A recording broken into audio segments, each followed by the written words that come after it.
Name any public policy, example of any public policy आप बता सकते हो क्या? ठीक है, और कोई public policy?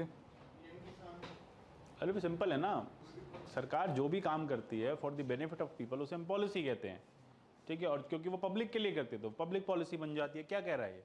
Governmental decision that are the result of efforts undertaken by the government to achieve specific goals and objectives. ये रट लेना है डेफिनेशन, यहाँ लिख देना पब्लिक पॉलिसी की पूछी जाए तो। देन आइडिया क्या है? आइडिया ये है कि गवर्नमेंट इंश्योर करती है कि गवर्नेंस हो, इंटरवाइंडेड रहे आपके तीनों लेग्स, और अल्टीमेटली जो बेनिफिट है वो लोगों तक पहुंच पाए, वो होता है public policy. So public policy happens to be very important tool for the benefit of the people. Then next is your, why this is,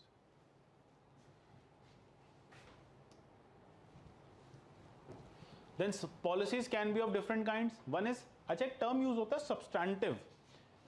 What is exactly substantive? मैं एक टर्म यूज होता है substantive law and you have procedural law. हमने discuss किया था, शायद किया हमने, आप लोगों ने कोई डाउट पूछा था। क्या होता है सब्सटैंटिव का मीनिंग? क्या होता है? सब्सटेंस, है ना, सब्सटेंस से टर्म आया सब्सटैंटिव। ऐसा कोई भी पॉलिसी जो सब्सटेंस की बात करे, ओवरऑल बेनिफिट की बात करे, वो हम क्या बात करेंगे? उसको हम बोलेंगे कि वो क्या है?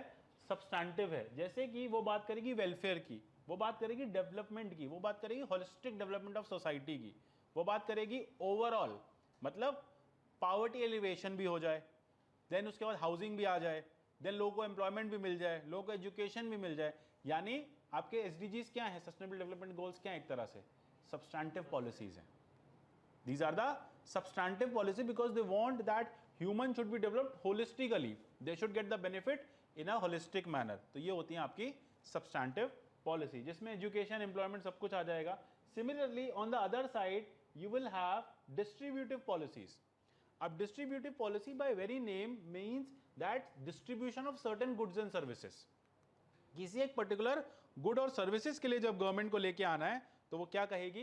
वो कहेगी कि ये डिस्ट्रीब्यूटिव पॉलिसी है। यानी सिर्फ हेल्थ केयर की बात कर रही है गवर्नमेंट और किसी की बात नहीं कर रही।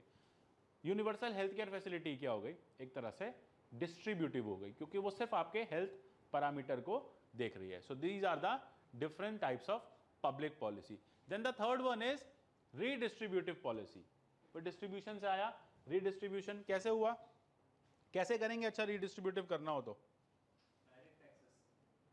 डायरेक्ट, इनडायरेक्ट, कोई भी टैक्स लगा लो, ठीक है। अगर हाँ direct taxes is more important, मतलब more relevant. Why? Because over here you can identify कि ये रिचेस्ट ऑफ द लॉट है, इस पे सबसे ज्यादा टैक्स लगाओ, और इससे टैक्स लगा के लेटेस्ट से जितने भी ऐसी कॉर्पोरेट्स हैं जिनका 1 CR से ऊपर का टर्नओवर है, 10 CR से ऊपर का टर्नओवर है, ठीक है, उन पे सरकार क्या करे? 5% एडिशनल सेस लगा दे। अब उस सेस का क्या करे? उस सेस को किसी फंड में ले जाए। अब cess usually is for specific funds that can be redistributive और पॉवर्टी एलिवेशन सेस। समझ रहे हो? एक्स्ट्रा भाई, एक तो वो अपना इनकम टैक्स दे रहा है, उसके ऊपर उसको बोलो तुम्हें 5% तुम्हें और टैक्स देना है सरकार को। वो टैक्स नहीं है, वो सेस है। तो सेस कहां जाएगा? सेस हमेशा किसी एक ऑब्जेक्टिव के लिए लिया जाता है, ठीक है। अब आप उसका नाम रख दो पॉवर्टी एलिवेशन सेस। यानी उससे पता चला साल के एंड में 800 करोड़ रुपए सरकार के पास इकट्ठा हो गया। अब 800 करोड़ रुपए को आप 70 करोड़ जो ईडब्ल्यूएस फैमिलीज हैं उनकी एक एनुअल इनकम बना दो, किसी को 5,000, 6,000 जो भी बने, 2,000, 1,000, 500, एटलीस्ट कुछ तो जाएगा ना। So this is called redistributive. Idea is where you want to bring the change in the society by implementing such policies which redistribute the resources of the nation. Because resources के साथ क्या होता है? They are usually with the in the upper in the hands of the most affluent people. तो वहां से ले लिया और बाकियों में डिस्ट्रीब्यूट कर दिया। जैसे हम एक पॉलिसी पढ़ेंगे, urban land management ceiling act आया था 1976 में। तो वो भी एक तरह से क्या कर रहा था कि जो रिच लैंड चंक्स थे, बड़े बड़े लैंड चंक्स थे रिच लोगों के पास, उन पे सीलिंग लगा रहा था कि आप इससे ज्यादा लैंड चंक्स को होल्ड नहीं कर सकते, आपको ये लैंड पॉलिसी अपनी जो है, अपनी जो लैंड है आपको हमें देनी पड़ेगी। आईसी गोलकनाथ में भी तो यही हुआ था ना, पंजाब लैंड सीलिंग एक्ट। ये गोलकनाथ की जो 500 एकड़ के फार्म्स थे वो सरकार ने ले लिए और उसको रिडिस्ट्रीब्यूट करना था छोटे फार्मर्स में। So this is called redistributive policy. ये हम शुरू से देख रहे हैं। Let us see the ask you the example of redistributive policy. All the land ceiling acts in the country are nothing but the models of redistributive policy. जितने भी land ceiling act आए, चाहे अर्बन लैंड सीलिंग एक्ट है, state land ceiling act है, ये सबका काम क्या था? Redistribution of land resources in the country. Clear हो गया?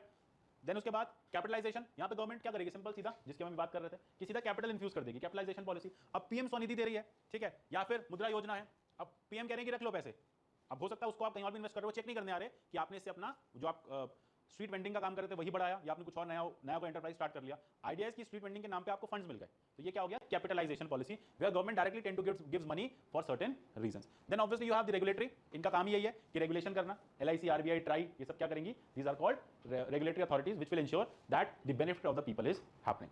ठीक है, तो ये सारी की सारी पॉलिसीज जो है ये इंपॉर्टेंट है, इनको वैसे देखो अब इसमें इतना सारा पूछते नहीं आपसे, मतलब this is very theoretical in nature, लेकिन हाँ ये टर्म्स आपको यूज करो, आपसे ये नहीं पूछेंगे types of policies, because puppet का पेपर नहीं है, गवर्नेंस का पेपर है। हाँ ये टाइप ऑफ पॉलिसी हम इसलिए पढ़ रहे हैं because you will get to know कि ये जो पॉलिसी अब गवर्नमेंट ला रही है ये कौन से सेगमेंट को टारगेट कर रही है, कौन सी टाइप की आ रही है, तो आप उस पॉलिसी के बारे में वहां लिखते हुए एडिशनल वर्ड्स अगर लिख दोगे ना तो you will fetch extra marks, ये रीजन है इस टॉपिक का।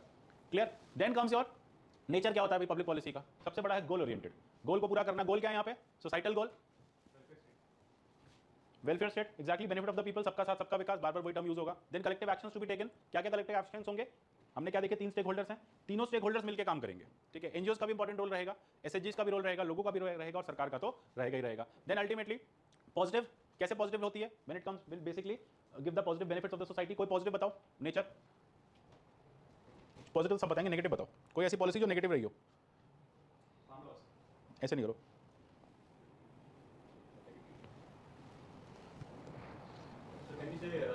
PM Kisan, because recently there was a report regarding that the money which is transferred, it is given to I think some fake people, and the government has I think issued the order also to retake that money. PM Kisan. So क्या question भी कर सकते हो, मतलब समझे? मतलब कोई ऐसी पॉलिसी जिसका गोल जो है वो नेगेटिव ज़्यादा रहा हो और पॉजिटिव कम रहा हो। स्टेबलाइजेशन का जो एक बार हुआ था, पॉपुलेशन कंट्रोल पॉलिसी नेगेटिव ज़्यादा रहेगी, है ना। ऐसी कोई भी पॉलिसी जिसको गवर्नमेंट ठीक से इंप्लीमेंट नहीं कर पाएगी, जिसमें ह्यूमन क्राई ज़्यादा होगा, जिसमें ह्यूमन इन्वॉल्वमेंट इस तरह से होगा कि इधर या तो पॉपुलेशन कंट्रोल कर रहे हो, स्टरलाइजेशन कर रहे हो, ठीक है, so these are termed as negative policy, जिसमें गवर्नमेंट के एक्शंस ज़्यादा क्योस क्रिएट करेंगे रादर देन रिमेन इनएक्टिव। जब तक गवर्नमेंट पॉपुलेशन कंट्रोल की पॉलिसी नहीं ला रही है तब तक चीज़ें ठीक है, वी आर टुवर्ड स्टेबलाइजेशन, हमने टीएफआर के 2.1 के रेट को अचीव कर लिया सदर्न स्टेट्स में, और मतलब वैसे भी कर ही लिया हमने, अगर एवरेज देखोगे सदर्न में तो 1.6 1.7 पहुंच गया, नॉर्दर्न स्टेट्स में अभी हम 3 पे हैं, तो एवरेज हमारा 2.2 2.3 आ रहा है, यानी हम और एक डिकेड में आपको स्टेबलाइज दिखेगा भारत। ऐसे केस में एक पॉपुलेशन पॉलिसी लेके आना will create more mess than the solution of the problem. ठीक है, तो इस तरह से पॉजिटिव नेगेटिव हो गई। देन अल्टीमेटली कैरेक्टरिस्टिक क्या होता है, public interest is the only characteristic, it has to be dynamic, dynamic means with the changing time it has to change. जैसे नरेगा के साथ, किसी भी पॉलिसी के साथ देख लो, डायनेमिक इन नेचर ही होगी यूजुअली।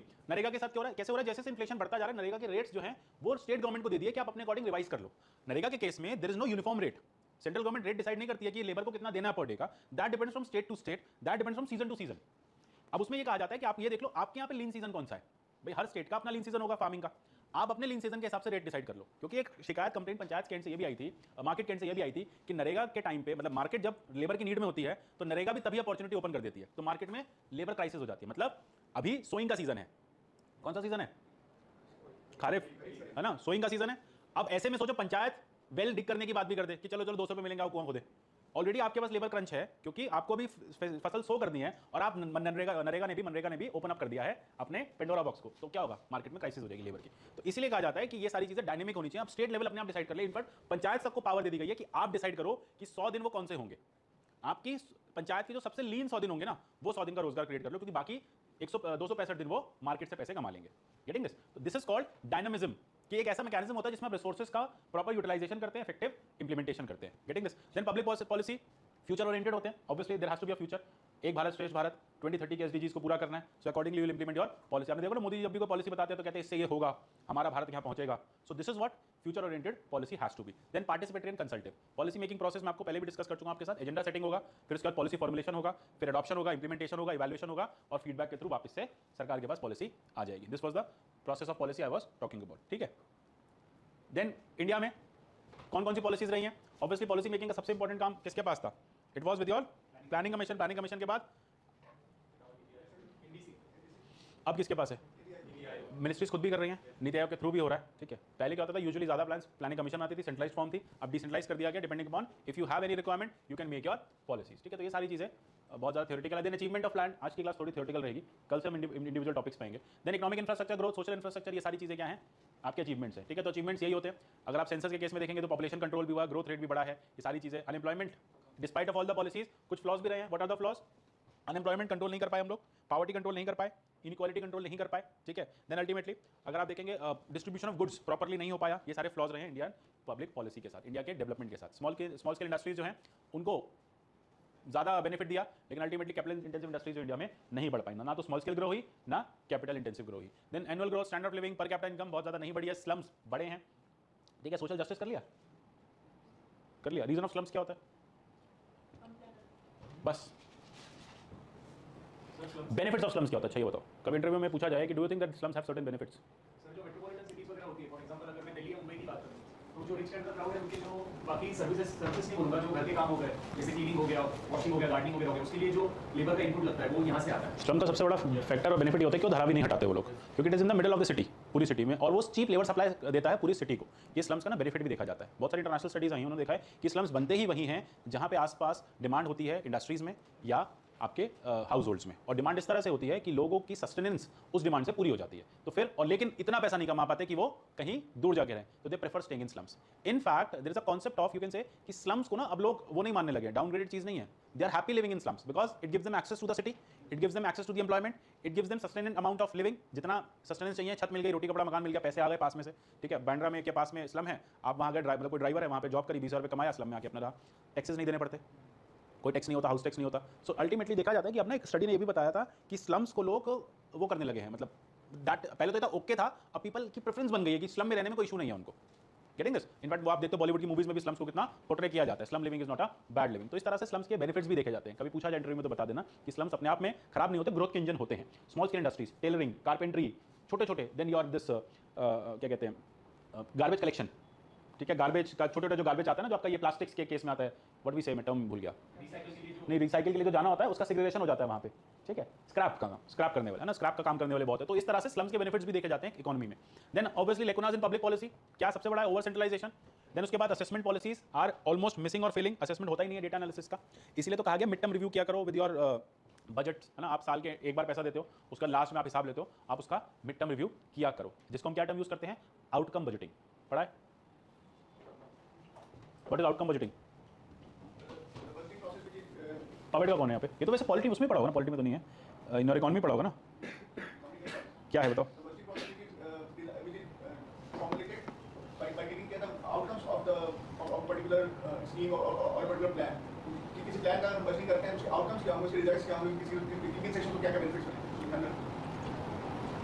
ठीक है ना।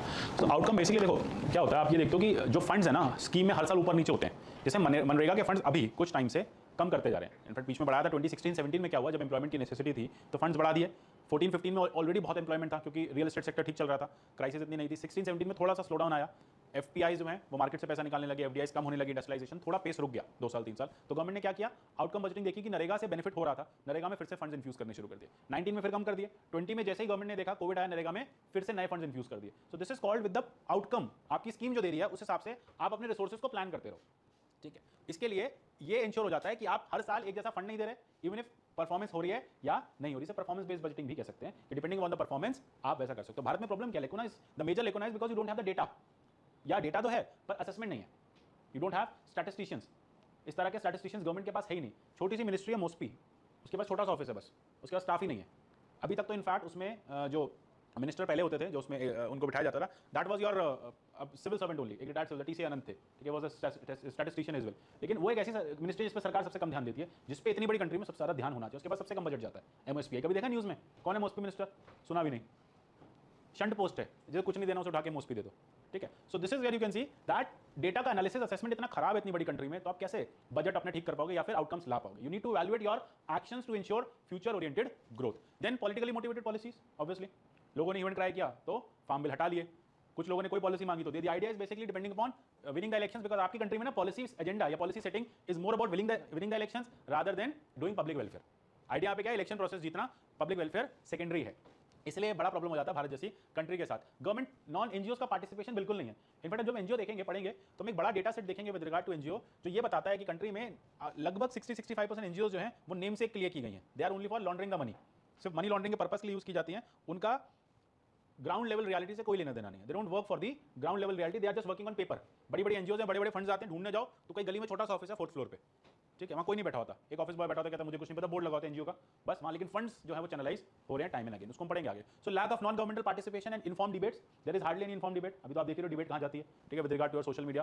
Then priority of policy making is basically आपका यहाँ पे सिस्टमैटिक इंटीग्रेशन नहीं है किसी भी तरह का, जैसे कि पॉलिसी मेकिंग की बात करें, when you know you have to plan, आपको पता है कि ग्रोथ हो रही है दिल्ली में, ठीक है, अब दिल्ली की जो ग्रोथ थी urbanisation of 1990s is going to have some kind of percolating effects on the surrounding areas of NCR, होना था। सबसे पहले जो दिल्ली की ग्रोथ आउटबर्स्ट हुआ वो दिल्ली में सबसे पहले उसने क्रॉस किया यमुना क्रॉस करके लक्ष्मी नगर वाले एरिया में पहुंची growth on the eastern side of the Delhi. वो सही टाइम था दिल्ली गवर्नमेंट और या सो कॉल्ड उस समय central government and UP government को कोऑर्डिनेट करने का और गाजियाबाद को एक प्रॉपर टाउन डेवलप करने का with all you can say amenities, transportation, ठीक है, sustainable development kind of thing, roads, network of transport. उससे क्या होता है दिल्ली का जो बर्डन कम हो जाता, दोनों ने आपस में कोई कोऑर्डिनेशन नहीं किया, लोग अपने आप जा जाके एग्रीकल्चर लैंड खरीदने लग गए और गाजियाबाद में घर बनाने लग गए। गाजियाबाद एक ऐसा टाउन है, मतलब ऐसे इंडिया में बहुत सारे हैं, सैटेलाइट टाउन है जो अर्बन मेस का पार्ट रहा, अभी भी है। पहले लोग आए फिर इंफ्रास्ट्रक्चर आया, अच्छा लोग आ गए तो चलो टेम्पो भी चल जाएगा, अब थोड़े दिन हो गए चलो काम करते हैं बस सर्विस स्टार्ट कर देते हैं, अब लोग बहुत ज्यादा हो गए तो मेट्रो कंस्ट्रक्ट करनी स्टार्ट करी, 10 साल लगे बनने में। By the time metro construct हुई लोगों के पास पर्सनल व्हीकल्स इतने ज्यादा आ गए तो व्हीकल ट्रैफिक बढ़ गया लेकिन रोड्स नैरो है, तब ये एक रीजन है, वो मेस है। ऑन द अदर साइड ये बात गवर्नमेंट को समझ में आ गई थी 2000 में, इसलिए दिल्ली गवर्नमेंट, तब तो दिल्ली की गवर्नमेंट एस्टैब्लिश हो चुकी थी, एनसीटी थी, डीडीए ने, दिल्ली गवर्नमेंट ने, डीडीए ने और नोएडा अथॉरिटी ने मिलके, तब उसका नाम है न्यूखला इंडस्ट्रियल डेवलपमेंट अथॉरिटी, वो इंडस्ट्रियल एरिया, मिलके कोऑर्डिनेशन किया और बोले नोएडा को प्लान बनाएंगे। तो पहले रोड्स बनी, रोड्स के दोनों तरफ फिर प्लॉट्स बने। यहाँ क्या होता था, पहले लोगों के प्लॉट्स बने और जो जगह बच गई उसमें से रोड निकल गई, जैसे आपके रंजीत नगर वाले एरियाज आपने देखे होंगे ना जितने भी, ओरेन का भी यही हाल है, चलो ओरेन तो फिर भी ठीक था, बाकी आसपास देखोगे पटेल नगर साइड, तो पहले लोग रहने लगे, फिर जो जगह बच गई प्लॉट के आगे से उसको रोड दे दिया कि चलो अब ये रोड हो गई, तो फिर ऐसे में क्या होगा, with the growing population you will see the mess. So ultimately this is where urbanization, urban mess, ये पेपर जीएस पेपर 1 में भी एक एग्जांपल आप देख सकते हो, case study of Ghaziabad and Noida, इस पे पूरा स्टडी हुई थी जिसने बताया कैसे एक अर्बन मेस बना और कैसे एक सैटेलाइट टाउन बना, ये डिफरेंस है, ठीक है। सो अल्टीमेटली कोऑर्डिनेशन इतना वीक हो जाता है एडमिनिस्ट्रेटिव मशीनरीज के साथ, तो ultimately the public policy gets failed, failure बहुत हाई रहता है, failure rate of policies is very high in India, कि policy is bound to fail, वो बनती है ऐसे है कि वो फेल होगी, बाई चांस वो बच जाती है, और because of the public demand, because of the population size, policies sell कर जाती हैं, बिकॉज ऑफ द एक्सेप्टेंस। हमारे यहाँ वो जो चलता है वाला एटीट्यूड है ना करप्शन को लेकर, एक्सेप्टेंस है, we have the acceptance with the there is a corruption has become part of our culture, तो वी आर एक्सेप्टिंग इट कि चलो कोई बात नहीं, अगर मेरे 100 रुपये बनते थे और पंचायत ने मुझे 80 रुपये दिए तो कोई दिक्कत नहीं, इतना तो 20 रुपये तो सरपंच के बनते हैं बीच में, getting this. So this acceptance is also basically one of the most important lacuna, इसे हम कहते हैं बिहेवियरल सिस्टम, जो लोगों का बिहेवियर है that they have accepted this whole crisis. Then ultimately delivery agencies के पास स्किल्स नहीं है, एज यू कैन सी, जो भी अब पंचायत के साथ हमने देखा 3F का problem, NREGA could have been better if sarpanch would have got the right knowledge of development. अब सरपंच को पता ही नहीं कि वेल बनाना है, स्ट्रीम बनानी है, क्या बनाना है, फंड्स नहीं है, so there is a crisis with regard to the operational skills जो भी उस स्कीम को मैनेज कर रहे हैं। यही प्रॉब्लम आती है नेशनल हेल्थ मिशन के साथ कि अब जो ट्रेंड आपके पास आशा वर्कर्स हैं उनके साथ प्रॉब्लम क्या, उनकी सैलरी इतनी कम है कि कोई आशा वर्कर बनना नहीं चाहता, फिर कम सैलरी में वही ज्वाइन करेगा जिस पे स्किल नहीं होगी, काम आप देख रहे हो with age something compare to a doctor, highly skilled job, और salary is less than a peon, एक 12 घंटे का गार्ड भी इससे ज्यादा सैलरी अर्न कर लेता है सिटीज में, ठीक है। So what they will do, they will run to cities, they will work in your industries, they will get 10,000 11,000 rupees per month, basic sustenance हो जाएगी, आशा वर्कर रह के 4,000 रुपये मिलता है, तो क्या होगा उसमें, ठीक है। Those who can not go to cities only they will prefer such kind of job, तो ये क्या सेकेंडरी नेचर हो गया, तो स्किल्स नहीं है, जो भी पॉलिसीज इंप्लीमेंट कर रहे हैं, करप्शन है, rent seeking by administration. What is rent seeking, David Ricardo की थ्योरी है इकोनॉमी में, rent seeking approach. For example अगर कोई एक नया बिजनेस एस्टैब्लिश कर रहा है तो उसको बिजनेस एस्टैब्लिश करने के लिए बड़े-बड़े अमाउंट ऑफ ये करप्शन के एक अमाउंट से नहीं, रेंट सीकिंग इज, हाँ ठीक है, तो जब भी फिर उनका बिजनेस एक बार एस्टैब्लिश हो जाएगा तो जो लॉस उनका हुआ है या तो एक्स्ट्रा फंड्स उनके लगे हैं एज अ मतलब क्या बोलते हैं प्राइस देने में, तो वो पर्टिकुलर चीज फिर वो लोग कस्टमर से ले लेते हैं दोबारा, मतलब इनिशियल कॉस्ट वगैरह ऐड करके, तो उसको रेंट सीकिंग बिहेवियर होता है। ठीक है, परफेक्ट है। अरे एक मिनट बोलेंगे ना, पीछे पानी भेज देंगे उनको, मतलब पानी दे देंगे। In your corruption, rent seeking is basically, let us say you don't any resources, you don't have, आपने कोई रिसोर्स ओन नहीं किया, you haven't invested any amount, any money, any skill, yet you are seeking returns. This is called rent seeking theory. मतलब let us say ये मेरी land है, ठीक है, यहाँ पे लेक है लैंड के बराबर में, अब ये क्या है, ये नेचुरल है, अब लोगों को क्रॉस करना है इस पर्टिकुलर, क्योंकि वो क्रॉस नहीं कर पा रहे और मेरी ही लैंड एक ऐसा पैच है जो उनको एक्सेसिबिलिटी दे रही है इस लेक की, तो मैं क्या करूंगा, मैं यहाँ पे बोर्ड लगा दूंगा, लेक से पानी भरने के लिए 100 रुपये देना होगा। ये 17वीं सेंचुरी की अप्रोच आई थी, उसमें वो ये कहते थे कि जो कैपिटलिस्ट क्लास होती है वो करती कुछ नहीं है, वो नेचुरल रिसोर्सेज किसके होते हैं, सबके होते हैं technically, those who are living in India, this lake belong to everyone technically, उसकी तो है नहीं, मैनमेड नहीं है, नेचुरल है। तो वो 17वीं सेंचुरी में ये कहते हैं जब इंडस्ट्रियलाइजेशन आया कि जो कैपिटलिस्ट क्लास थी उन्होंने क्या किया, नेचुरल रिसोर्सेज को ओवर पावर कर लिया, उसको कब्जा लिया, अब उस नेचुरल रिसोर्स को और लोगों को यूज करने के लिए उनसे रेंट लेते हैं, उनसे एक पैसा डिमांड करते हैं। सो this is called rent seeking, जो ओवर द टाइम हमारी ब्यूरोक्रेसी में करप्शन के नाम से जानने लगी। अब इंडस्ट्री मेरी, इन्वेस्टमेंट मेरा, लॉस होगा मेरा, ठीक है, प्रॉफिट होगा मेरा, लाइसेंस लेने जाऊं तो मेरे से वो क्या बोलता है कि अरे 1 करोड़ की इंडस्ट्री लगा रहे हो, 20-100 करोड़ कमाओगे, मुझे 10 लाख नहीं दे सकते लाइसेंसिंग के? Getting this? अब जैसे इंपोर्ट एक्सपोर्ट लाइसेंस आता था, मतलब अप्लाई करो तो इंपोर्ट एक्सपोर्ट लाइसेंस आता, तो चीज़ें बदल चुकी हैं। जब मुझे याद है हमारे यहाँ पे हमारे बिजनेस में यही है, तो हमने अप्लाई किया 1996-97 में, तो पोस्टमैन आया इंपोर्ट एक्सपोर्ट लाइसेंस लेके। उस समय पोस्टमैन आता था तो बड़ी अच्छी बात होती थी कि एटलीस्ट वो खुद से आगे आपको उसके हाथ नहीं जोड़ने पड़े। डाक खो गई आपकी, पोस्ट खो गई, जो ढूंढते रहो। तो postman was the only person जिसके पैर छूने पड़ते थे कि सर दे जाना, उसको भी सर बोलते थे। तो then he came up one day कि आपका इंपोर्ट लाइसेंस आ गया। मैं बोल के आया था कि भैया आ जाए तो देने आना, प्लीज दे जाना, बहुत जरूरी लाइसेंस है। तो देन लेके आया, तो मैंने एनवेलप लिया, मैंने थैंक यू बोला भैया पैसे। मैंने कहा तो फ्री डिलीवरी है ना, मतलब जिसने पोस्टेज की है उसने पैसे दिए होंगे ना पोस्ट डिपार्टमेंट को। बोला इस 500 रुपये अगर दे दोगे इसके आप मेरे को, तो आपका क्या चला जाएगा? इस इंपोर्ट लाइसेंस आप करोड़पति बनोगे, आप कल बड़ा बिजनेस करोगे, इंपोर्ट एक्सपोर्ट करोगे। And he to 500 rupees. Rent seeking behaviour. तो ये जो रेंट सीकिंग बिहेवियर है ना ब्यूरोक्रेसी का, दैट इज बेसिकली वो उसकी देखिए समझ कि 500 रुपये मुझे दे दोगे तो क्या चला जाएगा? आपको मैंने इंपोर्ट लाइसेंस हाथ में दिया के आप इसे इंपोर्ट एक्सपोर्ट करोगे तो बड़े बनोगे ना, अंबानी बनोगे, तो मुझे 500 रुपये दे दो, आपका क्या जा रहा है इसमें? So ultimately he was doing his duty. भाई पोस्ट डिलीवर करना उसकी ड्यूटी है, delivering post at right time to right person right place duty है। He was doing his duty, yet he was seeking some return. Why? Because I might earn something. तो this is called rent seeking. ये बहुत बड़ा crisis है और इसी को हम करप्शन से लिंक करते हैं। This rent seeking behaviour results into corruption. यही रेंट सीकिंग बिहेवियर जो है करप्शन को लेके आता है। क्लियर? ठीक है। Then ultimately people's lack of knowledge about the details. हमें पता ही नहीं हमारे एंटाइटलमेंट्स क्या हैं। जैसे अब exactly this happens in your case of passport verification as well. अगर आप यूपी बिहार कहीं पे भी पासपोर्ट वेरिफिकेशन करा रहे हो तो it is mandatory to give the money. Technically it would have been mandatory in Delhi as well, but Delhi government ने क्या किया, जब आपके पास पासपोर्ट वेरिफिकेशन कोई भी कांस्टेबल लेके आता है तो उस फॉर्म पे हर जगह स्टैंप लिखी होती है कि ये सत्यापन, this verification process is free of cost, do not पे एनी मनी। उस पर स्टैंप लग के आती है, दिल्ली पुलिस अपनी स्टैंप लगाती है उस फॉर्म पे पासपोर्ट डिपार्टमेंट के। ठीक है, लेकिन लोगों को क्या नॉलेज नहीं है कि वो लोग कहते हैं कि वेरिफिकेशन। एक बार मैंने पूछा कि I belong to Uttar Pradesh, मैं वहाँ गया, despite of studying everything, despite of teaching, मैंने आगे पूछा किस बात के पैसे दूँ? बोला वेरिफिकेशन रिपोर्ट भर के भेजेंगे आप, ड्यूटी है हमारी, देने पड़ेंगे पैसे। I had to give. So people's lack of knowledge. अच्छा चलो मुझे तो पता है कि he is asking bribe, but लेकिन किसी को नॉलेज नहीं है तो क्या समझेगा? बोला वाकई में ये फाइलिंग का प्रोसेस है, इसके 1000 रुपये देने पड़ते हैं। ठीक है, तो मैंने कहा रिसीट दे दो इसकी। कह रहा फिर मैं ऐसी रिपोर्ट भेज दूंगा, कभी पासपोर्ट नहीं बनेगा, सोच लो। तो बात खत्म हो गई। करप्शन क्या करेंगे? देखो हम अन्नादारी नहीं बन सकते। Whenever there's a dilemma, pay money. Best है। This is called rent seeking, because जब सरकारी नौकरी लग जाएगी तो फिर तो हमारी तरह पैसे लोगे, तो अभी दे दो थोड़े से, क्योंकि तब हम आपसे ले नहीं पाएंगे। So this is called rent seeking behavior, which results into corruption and corruption of mind and corruption of workforce. Yes. Rent seeking it is strictly related to the services and not to the infrastructure regarding socialism and therefore about the land. So are you also talking about the appropriation of national resources? Rent seeking is exactly इसी बात, इसका एक example आया सुबह newspaper में। कल एक protest चल रही है न्यूज़पेपर में, नहीं सॉरी ट्विटर पे, न्यूज़पेपर तो ऐसी रिपोर्ट नहीं करती। एक प्रोटेस्ट चल रही है, Adani is taking up some mines, coal mines in Jharkhand या छत्तीसगढ़ का है, झारखंड का ही होगा, छत्तीसगढ़ में तो कोल नहीं है ना, है पूरी बेल्ट में, मयूरभंज तक कोल ही कोल है, शायद झारखंड का या पता नहीं कहा, देख लें। अब वहाँ पे क्या हो रहा है, गवर्नमेंट ने बहुत कम रेट पे माइंस जो है वो अदानी को दे दी है, ऐसा कह रहे हैं, पता नहीं एग्जैक्ट क्या। So idea is that people, the tribal people are protesting for their जल जंगल एंड जमीन, क्योंकि वो ये कह रहे हैं कुछ 200 समथिंग विलेजेस वहाँ के खराब हो जाएंगे नेचुरली और एनवायरमेंटली वो खराब हो जाएंगे। माइनिंग का बहुत बड़ा प्रॉब्लम ये लोग फेस करते हैं ट्राइबल्स। जब माइनिंग होती है कोल की और जब वो कोल ट्रक से जाता है तो ट्रक उस कोल का जो भी रेसिड्यू होता है वो चारों तरफ गिराता हुआ जाता है, उससे वो लैंड भी खराब होती है, वो वेजिटेशन भी खराब होती है और आसपास रहने वाले जो लोग होते हैं उनका पानी भी कंटामिनेट होता है और उनकी एयर भी कंटामिनेट होती है। ये ऐसी प्रॉब्लम है एनवायरमेंटल जो माइनिंग के चारों तरफ रहने वाली विलेजेस बहुत टाइम से फेस कर रहे हैं। अब प्रॉब्लम क्या है इन ट्राइबल्स के साथ, because they are only dependent upon these village resources और फॉरेस्ट रिसोर्सेज, और ऐसे में अगर उस माइनिंग के चलते, उनको माइनिंग से प्रॉब्लम नहीं है, उनको प्रॉब्लम है माइनिंग से होने वाले आफ्टर इफेक्ट की।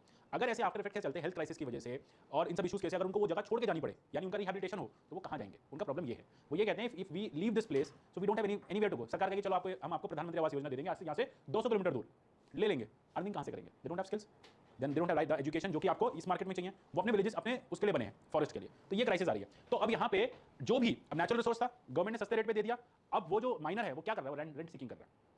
ठीक है, he is basically taking away all the profits, hefty profits वो ले जा रहा है, और जिनकी वो जमीन थी, जिनको बिलोंग कर रहे थे नेचुरल रिसोर्सेज, वो डिस्प्लेस हो गए। तो रेंट सीकिंग थ्योरी यही कहती है। अब इसका रिजल्ट क्या होगा कि आपने जो भी हेफ्टी प्रॉफिट्स कमाए उसको आप रीइन्वेस्ट करो उस विलेज में, पक्का इंफ्रास्ट्रक्चर क्रिएट करो, स्कूल्स क्रिएट करो, ट्राइबल्स के बच्चों को एजुकेशन दो, उनको फॉर्मल एजुकेशन में लेकर और उसका फॉर्मल जॉब्स में उनको इनकॉर्पोरेट करो। तभी जो हमारी फॉरेस्ट राइट एक्ट जो आया था उसमें यही कहा गया था कि जब भी आप कोई land forest to non forest convert करोगे तो वहाँ पे एक फैमिली के एक पर्सन को उस पर्टिकुलर एंटरप्राइज में जॉब दी जाएगी, जो कि अभी तक इंप्लीमेंट नहीं हुआ है। हाँ, रेंट सीकिंग तो कैपिटलिज्म के साथ आया, कैपिटलिज्म के साथ आया। It is all about the corruption. अब that corruption can be in the capitalist society, that can be in the government, that can be with personal relations, वो कहीं भी हो सकता है। तो idea is rent seeking when you try to seek the rent without investing. अब ये मत समझ लेना कि आपका जो लैंडलॉर्ड है वो ज्यादा रेंट लेता है तो रेंट सीकिंग हो गई। भाई उसने प्रॉपर्टी में इन्वेस्ट किया है, ये प्रॉपर्टी उसकी, आपसे कुछ एक्स्ट्रा पैसे नहीं मांग रहा, वो डिमांड सप्लाई के मांग रहा है, एक्स्ट्रा नो डाउट मांग रहा है। मार्केट और सर्विसेज के हिसाब से एक्स्ट्रा, बट मार्केट ऐसे ही काम करती है। आप आज से 8 मंथ पहले ले लेते हैं यहाँ पे रूम, आपको इतने सारे रूम 50% पे मिल रहे थे और अभी 20,000 देके भी नहीं मिल रहा। It is all about the market demand supply theory. ये जो है this is not rent seeking, this is demand supply theory. और वो जो है जहाँ रिसोर्सेज आपके हैं नहीं, आपने कुछ इन्वेस्ट किया नहीं, फिर भी आप रिटर्न ढूंढ रहे हो, that is rent seeking approach of David Ricardo. Clear? Then next आता है new liberal paradigm. What is liberal and what is new liberal?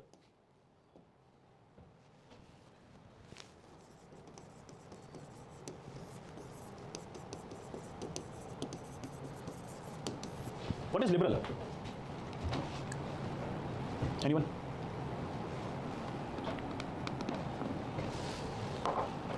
Liberal क्या लिबर्टी या लिबरल समझ सकते हैं कि within the framework of law you are got freedom to exercise or do your duty or do your activities. Liberal word कहाँ से आया है? लिबर्टी से आया है ना. अब this liberal was in context, क्योंकि यहाँ पे हम गवर्नेंस पढ़ रहे हैं, न्यू लिबरलिज्म जो इकोनॉमिक कॉन्टेक्स्ट में पढ़ते हैं. This liberalism is in context of freedom of trade and commerce. This is called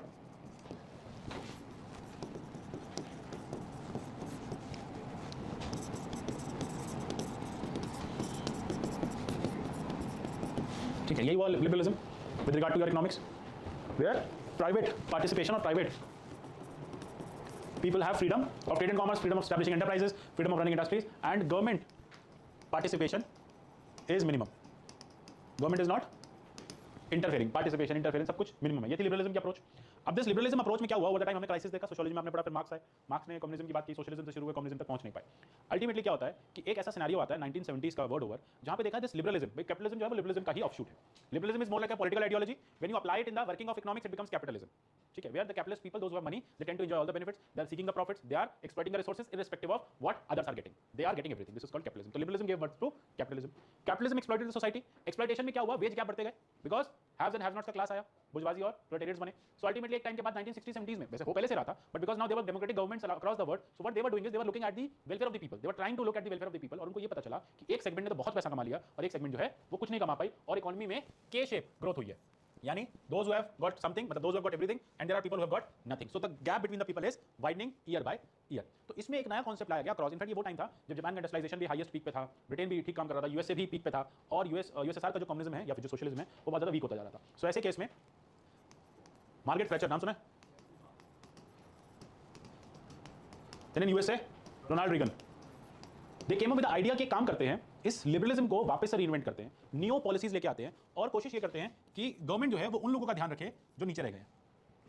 welfarism की पॉलिसी को इंप्लीमेंट करते हैं, और यहीं से ब्रिटिश इकोनॉमी, यूएस इकोनॉमी ने अपने आप को चेंज करना स्टार्ट किया. And they started giving benefit, they started saying कि ठीक है आप लोग बेनिफिट्स ले लो, आप लेते रहो, लेकिन इन लोगों का ध्यान हम रखेंगे. And this is where the whole idea, क्योंकि लिबरलिज्म तो कह रहा था कि भाई those who have resources they can enjoy, those don't have resources state has no duty towards them. But यहाँ पे स्टेट ने कहा कि नहीं भाई, जो पीछे रह गए उनकी भी ड्यूटी है हमारे पास, तो हमें यहाँ पे डेवलपमेंट प्लानिंग करनी पड़ेगी. इसलिए कहा जाता है कि न्यू लिबरलिज्म 1970s 80s में, लेट 70s अर्ली 80s में यूके में आया, देन सेम टाइम यूएसए में आया, देन उसके बाद 1990s के बाद इंडिया में आया. डिस्पाइट ऑफ द फैक्टर कि इंडिया ने क्या किया, गवर्नमेंट ऑफ इंडिया ने अपने आप को रोल बैक किया, लेकिन वेलफेयरिस्ट नेट के साथ, सेफ्टी नेट के साथ ऐसे रोल बैक नहीं किया. बैंक्स को लाइसेंस देने स्टार्ट किए, लेकिन आरबीआई ने रेगुलेशंस बढ़ाए.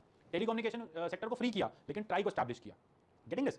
देन मार्केट में सेबी को लेके आए, स्टॉक मार्केट्स में, ठीक है, जो भी आपके स्टॉक इंस्ट्रूमेंट, स्टॉक मार्केट्स हैं, कैपिटल मार्केट्स हैं, उनको एक्सपैंड किया, उसमें फंड्स मंगाए, एफडीआईज कराए, लेकिन एस्टैब्लिश किया एट द सेम टाइम कोई ऐसा इंस्टीट्यूशन जो उनका ध्यान रखे.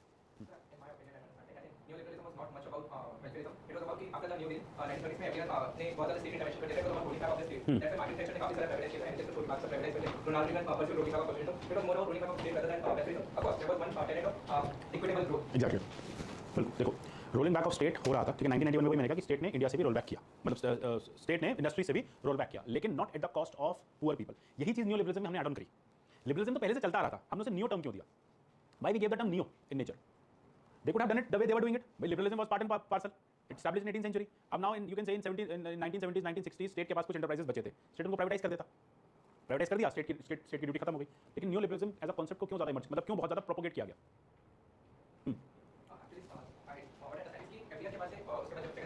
तो there was more state rollout, तो जिसकी वजह से state intervention बढ़ गया था. So liberalism was in theory the what should I say, the policy of the government, but it was not practiced. That's why we see कि Margaret Thatcher के time के आने तक लेबर पार्टी भी काफी आ चुकी है पावर में, तो they had already institutionalized many enterprises. So Margaret Thatcher had sold out all of them. So I think कि liberalism was the policy in theory, not in practice. नहीं, लिबरल बात आपकी सही है. देखो, लिबरलिज्म क्या कर रहा है, लिबरलिज्म कर रहा है कि प्राइवेट को इन्वाइट कर रहा है, लेकिन not at the cost. New liberalism ये कह रहा है कि आप प्राइवेट को इन्वाइट कर लो, हमें उसमें दिक्कत नहीं है, लेकिन आप पुअर की कॉस्ट पे नहीं करोगे. पुअर का ध्यान क्या करेगी? सरकार रखेगी. तभी तो हमने कहा ना, न्यू लिबरल पैराडाइम जो है इंडिया का वो बदल गया with regard to political, social, economic development, because अब स्टेट को रोल बैक होना था. लेकिन स्टेट गरीब को किसके सहारे छोड़ के जाती? The person who are poor, those who can not earn the wages, उनको अंबानी और अदानी के लिए तो नहीं छोड़ते, एयरटेल सुनील भारती मित्तल के तो नहीं छोड़ते. तो इसलिए स्टेट ने कहा कि ठीक है, वी विल रोल बैक. भाई लिबरलिज्म है, नव उदारवाद है, न्यू इन्फॉर्म है, तो we will roll back. We don't have any problem with rolling back, but we will make sure कि सेफ्टी नेट्स जो हैं वो इंश्योर रहेंगे उन लोगों के लिए. यही एक रीजन था न्यू लिबरलिज्म का कि आपका जो 9th 5 ईयर प्लान था उसमें गवर्नमेंट ने मेक श्योर किया कि इस तरह की स्कीम्स आए जो पॉवर्टी एलिवेशन की बात करें. 10th 5 ईयर प्लान में ये इंश्योर किया गया कि एग्रीकल्चर को प्राइम मूविंग फैक्टर बनाया जाएगा. Despite of high industrialisation, 10th आया 2002 में, डिस्पाइट ऑफ हाई इंडस्ट्रियलाइजेशन, भाई एक तरफ आप इंडस्ट्रियलाइजेशन की बात कर रहे हो, दूसरी तरफ आप एफडीआईज को इंश्योर कर रहे हो, प्राइवेट बैंक्स खोल रहे हो, लेकिन आप 2002 में जाके क्या कह रहे हो कि नहीं एग्रीकल्चर जो है वो हमारा प्राइम मूविंग फैक्टर बनेगा। देन 11 5 ईयर प्लान में वुमेन को सेंटर ऑफ प्लानिंग मान के वुमेन सेंट्रिक पॉलिसीज या जेंडर स्पेसिफिक पॉलिसीज लाने की बात की गई। So this is where you will see कि आपके जो प्लान है ना, plan number 8, plan number 9, plan number 10, plan number 11, 12 तो कभी इंप्लीमेंट नहीं हुआ, वैसे 12 वाज ऑल अबाउट वेलफेयरिज्म। तो ये 4 प्लान जो आए हैं पोस्ट 91, उसमें ये बात इंश्योर की गई कि गवर्नमेंट का रोल उन लोगों के लिए बहुत ज्यादा बढ़ जाए जो खुद से कुछ नहीं कर पा रहे या फिर जिनको कैपिटलिज्म से लॉस होने वाला है। ठीक है, so this is what is called, in fact अगर आप जैसे ऐसे बात करोगे ना तो इसका की वो पढ़ी है, कीन्स थ्योरी पढ़ी है, कीन्स की पढ़ा है, जॉन मेड कीन्स थोड़ा बहुत क्या कहता है? हाँ, स्टेट ने अधिक सप्लाई की डिमांड क्रिएट करने की कोशिश की, that won't work in the long run. That was the case. Sir कौन सी थ्योरी इजी वेलफेयर को लेके economic theory in contrast to your Adam Smith. Smith talked about कि कभी भी स्टेट का पार्टिसिपेशन नहीं होना चाहिए, market should be free, the concept of free hand. What is free hand? Government should not interfere in the no external factor should interfere except demand and supply. यहाँ की जो रेंट्स हैं फ्री हैंड पे चलते हैं ना, क्योंकि demand है इसलिए रेंटल्स हाई हैं। अगर यहाँ से पूरी मार्केट शिफ्ट हो जाए तो कोई डिमांड कर पाएगा रेंटल्स, फ्री हैंड, यानी there is no external factor involved, it is all about demand and supply. अब क्या हुआ 1930s में जब डिप्रेशन आया, 31, 32, 33 का जो ग्रेट डिप्रेशन का टाइम था, उसमें इकोनॉमी रिवाइव नहीं कर पा रही थी। This concept of free hand ultimately failed. अभी तक ये लगता था कि फ्री हैंड जो है वो मार्केट को ऑपरेट करता है, जब तक मार्केट में फ्री हैंड रहेगा मार्केट अच्छे से काम करेगी, capitalism will grow and benefits will be given to those have skills, needy नहीं, जो कर सकते हैं, ठीक है, जिनमें पोटेंशियल है, जो करना चाहते हैं उनको मिलेगा बेनिफिट, जो मानी बनना चाहता है वो मानी बने, कोई नहीं रोकेगा उसे। सो ultimately this is what is the idea of free hand.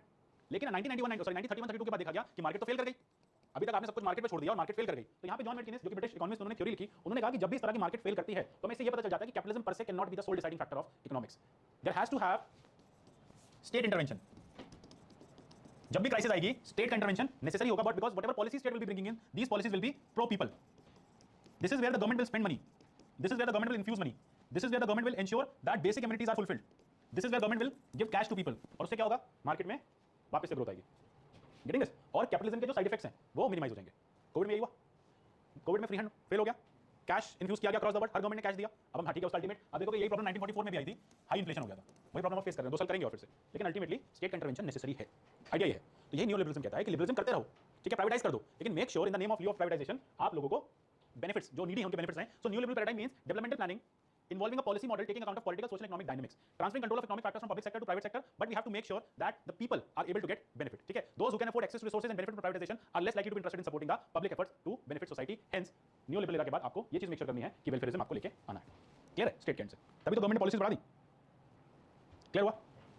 कोई डाउट? ठीक है, देन नेक्स्ट इज और इश्यूज क्या क्या है, इनइक्वालिटीज बढ़ने लग गई, क्रिएशन ऑफ मोनोपोलीज होने लग गई, अनसस्टेनेबल इकोनॉमिक ग्रोथ है, ग्लोबलाइजेशन फिनोमेनन जिसके दोनों फैक्टर्स हैं, प्रो एंड कॉन्स आप उसमें देख लेना सोशियोलॉजी में। देन अल्टीमेटली इसलिए गवर्नमेंट को ओवर द टाइम इंश्योर करना पड़ा कि वेलफेयरिज्म लेके आना है, करप्शन फ्री गवर्नेंस करनी है, फंडामेंटल राइट्स को इंश्योर करना है, और जितने भी सो कॉल्ड आपके ऐसे सेक्टर्स हैं लोगों के जो अर्निंग नहीं कर पा रहे उनको आपको कैश फ्लो देना है।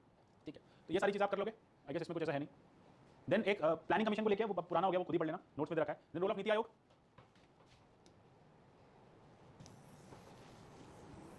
सबसे इंपॉर्टेंट फैक्टर क्या है नीति आयोग प्लानिंग कमीशन का difference?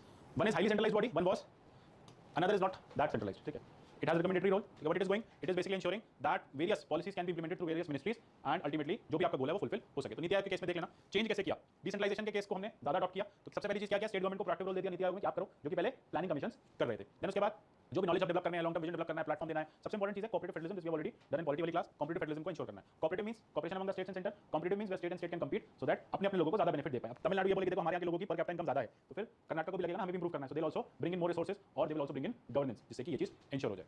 Then what are the measures, better policy formulation के पूछे जाएंगे आपसे, तो सबसे बढ़िया तरीका क्या होता है पॉलिसी फॉर्मुलेशन का, इज डिसेंट्रलाइजेशन। ठीक है, ये सारी चीजें को रखनी पड़ेंगी, इसमें ऐसा कुछ बहुत समझने वाला नहीं है। एक सेकंड बस, क्लास स्टार्ट करेगा ना, दूसरी क्लास कौन सी आज? इको शुरू हो रहा है।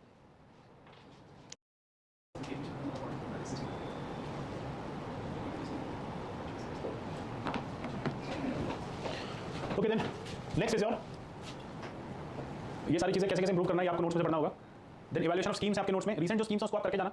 ये थोड़ी सी हर स्कीम का देखो एक चीज याद रखना, कोई भी स्कीम आप लिख रहे हो ना, हम क्रिटिसिज्म देख लेते हैं, जो देखो बेनिफिट्स होता है स्कीम टू स्कीम वेरी करेंगे, कौन सी स्कीम में क्या बेनिफिट है आपको खुद से पॉइंट्स देखोगे। कुछ एक चैलेंजेस हैं जो हर जगह इंप्लीमेंट करने हैं, जो आपको एथिक्स के केस स्टडी में भी इंप्लीमेंट हो जाएंगे, जहां पे फंड्स इस तरह की प्रॉब्लम है करप्शन की। सबसे बड़ा होता है अंडर यूटिलाइजेशन ऑफ फंड, ये हर स्कीम का प्रॉब्लम है अक्रॉस द कंट्री, हर स्कीम का प्रॉब्लम है अंडर यूटिलाइजेशन ऑफ फंड। इस स्कीम में फंड का यूटिलाइजेशन नहीं हुआ, कितना हुआ कितना नहीं हुआ, ये scheme to scheme it will vary. The next is lack of proper monitoring, ये भी सबका प्रॉब्लम है, because your executive the district authorities the panchayat have so many schemes running across, they don't have time to monitor each of them individually and properly. ये बड़ा problem हो जाता है कि नॉन कंप्लायंस है, गाइडलाइंस का कंप्लायंस नहीं होता है और मंथली रिपोर्ट हर स्कीम की सीखी जाती है, इसकी भी सीखी जाती है, टाइम से नहीं आती, तो बेस्ट है लैक ऑफ प्रॉपर मॉनिटरिंग। अब हाँ, ये इंडिविजुअल हो जाएगा कि ड्रॉप आउट रेट्स बढ़ गया है, अनबैलेंस एक्सपेंडिचर पैटर्न, ये आपको वेरी करेगा स्कीम टू स्कीम कि बैलेंस है अनबैलेंस है, ठीक है। देन उसके बाद कैसे बेटर हो पाएगा, प्लान इंटरवेंशन, हर जगह बता देना स्कीम में इंटरवेंशन गवर्नमेंट प्लान करेगी, स्टेट या फिर आपकी जो एग्जीक्यूटिव बॉडीज हैं, डिस्ट्रिक्ट अथॉरिटीज हैं, वो प्लानिंग के साथ काम करेंगे तो चीजें बेटर हो जाएंगी। देन प्राइवेट सेक्टर के साथ पार्टिसिपेशन, अगेन जितनी भी सोशल सेक्टर स्कीम्स हैं सब जगह बताना है कि private sector is very important, like NGOs, एसएचजीस, if they will get involve automatically social service will be done, ठीक है, things will be better. Then effective monitoring, ये भी सबके साथ है, हर स्कीम का इफेक्टिव मॉनिटरिंग करोगे तो स्कीम जो है वो अच्छी हो जाएगी, और stricter enforcement of policy guidance. तो ये 3-4 पॉइंट्स हैं जो हर जगह आपको रेडी मिल जाएंगे आंसर में, ठीक है। कोई भी स्कीम लिख रहे हो तो वहां पे कैपिटल का क्राइसिस, वहां पे मॉनिटरिंग का क्राइसिस, यूटिलाइजेशन ठीक से नहीं होना, अनबैलेंस एक्सपेंडिचर होना, यहाँ पे प्लान एक्सपेंडिचर करना, पार्टनरशिप करना, मॉनिटरिंग करना और स्ट्रिक्ट एनफोर्समेंट करना, ठीक है। नेक्स्ट जो नरेगा थोड़ी सी इंपॉर्टेंट जाती है, बार-बार न्यूज़ में है, ठीक है, फंड्स को लेकर। तो क्या मिनिस्ट्री ऑफ रूरल डेवलपमेंट की है, idea to give 100 days of work, तो ये क्या कहता है, स्टैट्यूटरी मिनिमम वेज की बात करता है, मतलब लॉ के अकॉर्डिंग वेज मिलेगी और 100 दिन का रोजगार जो है वो मिलेगा। सबसे बड़ा इसका प्रॉब्लम है कि 100 डेज कभी नहीं मिलते। अब क्या क्या हुआ, बहुत कम लोगों को काम मिला, ये बड़ा प्रॉब्लम है। माइग्रेंट क्राइसिस में फंड्स भेजे गए बट वो एडिक्वेट अमाउंट ऑफ फंड्स नहीं थे, इसलिए बहुत ज्यादा बेनिफिट नहीं हो पाया। सबसे बड़ा इशू है स्किल मैपिंग नहीं हो पा रही है। अब जो कंस्ट्रक्शन कर रहे हैं नरेगा वर्कर्स, उनके पास स्किल नहीं है, नो हाउ नहीं है, टेक्निकल नो हाउ नहीं है, और वो विलेज में जो भी इंफ्रास्ट्रक्चर बना रहे हैं वो परमानेंट क्वालिटी का भी नहीं बन रहा है, ठीक है। So ultimately wastage of money भी बहुत हो रहा है। Let us say if they have created something, some you can say playground, play area, तो उसको उतना इफेक्टिवली एफिशिएंटली स्किलफुली नहीं बनाया गया, फंड्स आपके पूरे लग गए, लेकिन जो काम उसको प्रॉपर कॉन्ट्रैक्टर या लेबर के थ्रू होता वो नहीं हो पाया। अल्टीमेटली एक तरह से ये भी इसका क्रिटिसिज्म है कि it is only wasting funds just to engage people at village level, ये स्कीम चलाई जाती है, ठीक है। कच्चा सामान बनाओ, मतलब आप सस्टेनेबल इंफ्रास्ट्रक्चर बनाओ, उसको तोड़ दो, फिर बनाओ, फिर तोड़ दो, ये ज्यादा चलता है इसमें। तो अच्छा इंफ्रास्ट्रक्चर क्रिएट नहीं हुआ, इसलिए ना इसके लिए एक रिफॉर्म बहुत पहले सजेस्ट किया गया था, that was with regard to one economist 2013 में आया था नरेगा 2.0 के केस में। उसमें ये कहा था कि इसको प्रधानमंत्री ग्राम सड़क योजना से लिंक कर देना चाहिए, ठीक है। विलेज में आप let us say with regard to livelihood management scheme allow कर देना चाहिए कि विलेज का पूरा लाइवलीहुड स्टॉक रखो, मनरेगा के पैसे से लाओ और उसका मैनेजमेंट मनरेगा के वर्कर्स करें और उसके बेनिफिट्स पूरे विलेज को पहुंचे, something like this. Agriculture farms में अलाउ करो प्राइवेट लोगों के, ठीक है। लेट अस से किसी के पास एग्रीकल्चर फार्म है, वो मनरेगा से लेबर ले ले, ठीक है, और वो मनरेगा की लेबर वहां पे यूटिलाइज कर दे और वो पंचायत को पैसा दे दे, जो पैसा वो बाहर देने वाला था लेबर्स को, वो पंचायत के फंड में जमा करा दे और पंचायत उस फंड से लेबर्स उसके पास भेज दे, गेटिंग दिस। प्राइवेट मेरा फार्म है, I would have taken up labours from outside, I would have paid them money. अब क्या है, मेरा कौन काम करने आ रहा है, मनरेगा के वर्कर्स काम करने आ रहे हैं जो मनरेगा में रजिस्टर्ड है, जो पैसा मैं उनको देता हूं मैंने पंचायत के फंड में जमा करा दिया और वो पैसा उनके पास चला गया। So ultimately the village money is within that particular area only, people are getting jobs. Agriculture farms को इंक्लूड करने की बात की जा रही थी कि आप इसमें एग्रीकल्चर फार्म्स को इंक्लूड कर सकते हो, ठीक है। देन अल्टीमेटली कहीं कहीं पे अच्छा सबसे बड़ा इसका ड्रॉबैक भी कहेंगे और ये भी कहेंगे कि यहाँ पे मशीन यूज करना अलाउड नहीं है। कोई भी मनरेगा का काम हो रहा है वहाँ पे मशीन अलाउड नहीं है, कॉन्ट्रैक्टिंग आउट अलाउड नहीं है, हैंड होल्ड वर्क ही होगा, हैंड हेल्ड वर्क ही होगा, सॉरी, मतलब वही काम किया जाएगा जो हाथ से किया जाता है। कंस्ट्रक्शन उतना ही होगा जो हाथ से किया जाता है, ठीक है। डिगिंग द वेल हाथ से ही किया जाएगा, नो मशीन इन्वॉल्वमेंट, यही रीजन है ना। तो इसलिए कहा जाता है कि जब हाई मशीनरी अवेलेबल है तो एटलीस्ट आप सस्टेनेबल इंफ्रास्ट्रक्चर तो क्रिएट करो, पैसा तो पूरा जा रहा है, आप सस्टेनेबल इंफ्रास्ट्रक्चर क्रिएट करो। आप कोशिश ये करो कि मशीन की जो यूसेज है उसको मिनिमलिस्टिक कर दो, ठीक है, 20% 25% इतना कर दो, लेकिन कोशिश ये होनी चाहिए कि आप एक सस्टेनेबल इंफ्रास्ट्रक्चर, कॉन्ट्रैक्टिंग आउट बिल्कुल अलाउड नहीं है, वो चीज ठीक है कि कॉन्ट्रैक्ट पे वर्क नहीं दिया जाएगा, वर्क जो है वो विलेज के लोग ही करेंगे। दूसरा सबसे बड़ा प्रॉब्लम आ जाता है कि स्किल मैपिंग नहीं है, पेमेंट नहीं हो पा रही विलेजेस की, देन इनएडिक्वेट फाइनेंसिंग है, इनकम्प्लीट वर्क है, काम पूरा नहीं होता, डिले हो जाता है, बीच में छोड़ के भाग जाते हैं, क्वालिटी ऑफ वर्क का इशू है, एसेट क्रिएशन जो है वो बहुत ही खराब क्वालिटी के हैं।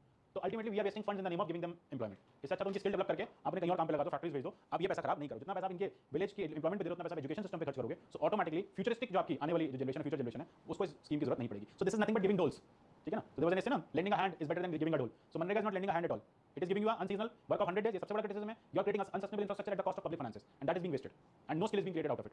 अब डिच गड्ढा खोदने की कौन सी स्किल है, 4 लोग खड़े कर हो जाएगा शाम तक, 100 दिन काम करना है, 100 दिन तक करते रहो, 100 दिन तक जहां तक पहुंचे उतना बड़ा गड्ढा हो जाएगा, फिर उसका करेंगे क्या, फिर नेक्स्ट उसको फिल कर देंगे। मोदी जी आए संसद में, तुमने इसको काफी क्रिटिसाइज किया था कि ऐसी स्कीम को मैं इसलिए जिंदा रखूंगा क्योंकि कांग्रेस की खामियों को बताएगी, बट अल्टीमेटली देखो scheme is not bad at all. Problem है इसकी इंप्लीमेंटेशन में, इसमें कुछ रिवाम करने की जरूरत है। मिहिर सेन कमेटी थी, आई गेस कांग्रेस मिहिर सेन थे ना, मैं इसका आपको हैंड आउट दूंगा। मिहिर सेन, मिहिर शाह, हाँ मिहिर शाह कमेटी नरेगा 2.0 2013 में रिपोर्ट दी थी। जब तक रिपोर्ट उनकी सबमिट तब तक गवर्नमेंट चेंज हो गई, Congress was very in implementing this report, but ultimately हुआ क्या कि बीजेपी आ गई, बीजेपी ने कहा हमें तो नरेगा चाहिए नहीं है, तो ultimately this was thrown in the trash bill. But this is a very good report, इसका मैं आपको हैंड आउट दूंगा। इसमें बहुत अच्छे रिफॉर्म्स बताए थे कि how this scheme can be made much better, ठीक है। देन उसके बाद मेजर्स क्या है, cap of 100 days should be removed to 200 days, unemployment allowances जो है वो गारंटी होने चाहिए, सोशल ऑडिटिंग का मेजर है, लोकल बॉडीज का प्रोएक्टिव इन्वॉल्वमेंट होना चाहिए, ये सारी चीजें इसमें, ठीक है। नेक्स्ट जो प्रधानमंत्री Awas Yojana, housing for all, इसके भी इलेक्ट्रॉनिक्स देखेंगे कि क्या क्या इसमें इश्यूज आ रहे हैं, ठीक है। तो इसको कल करेंगे और आपको एक हैंड आउट मिलेगा, बस नरेगा का कोई हैंड आउट तो नहीं है ना पेंडिंग, हैंड आउट सारे पहले के, कोई डाउट।